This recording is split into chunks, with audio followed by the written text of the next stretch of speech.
तुमचं यावर? नाही बघा, असं आहे की सचिन अहिरे शिवसेनेतच आहेत आणि आत्ताही शिवसेनेतच आहेत. मुळात असं आहे की आज शिंदेसाहेब हा एक महाराष्ट्रातला आणि देशातला आश्वासक चेहरा आहे.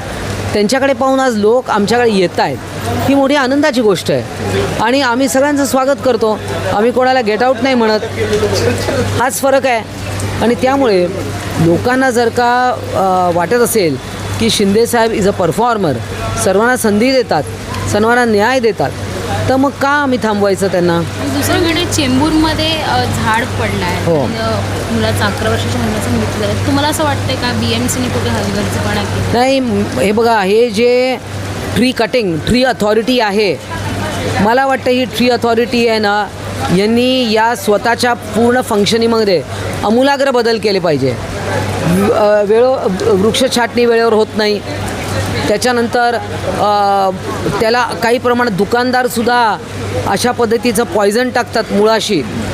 त्यांना त्यांच्यासमोर झाड नको असतं.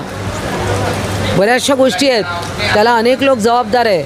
झाडं पडतात, एवढी मोठी मजबूत झाडं पडतात, याचा अर्थ ते कॉन्क्रिटायझेशन त्याच्या भोवती केलं जातं, त्याचा श्वास आवळला जातो झाडाचा.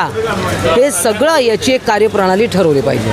मॅम, तुम्हाला असं वाटतं कुठेतरी खासदार फुटत आहेत, आमदार फुटत आहेत, हे सगळ्या प्रकरणात जे बाकीचे विषय आहेत ते कुठेतरी मागे राहत आहेत? नाही, अजिबात नाही. हे बघा, हे राजकारणात चालतच राहील. बाकीचे ज्या पब्लिकच्या समस्या आहे त्या रोजच्या रोज इकडे निराकरण होत आहे, त्याच्यावर चर्चा होते आणि मार्ग पण निघत आहेत. धन्यवाद मॅम.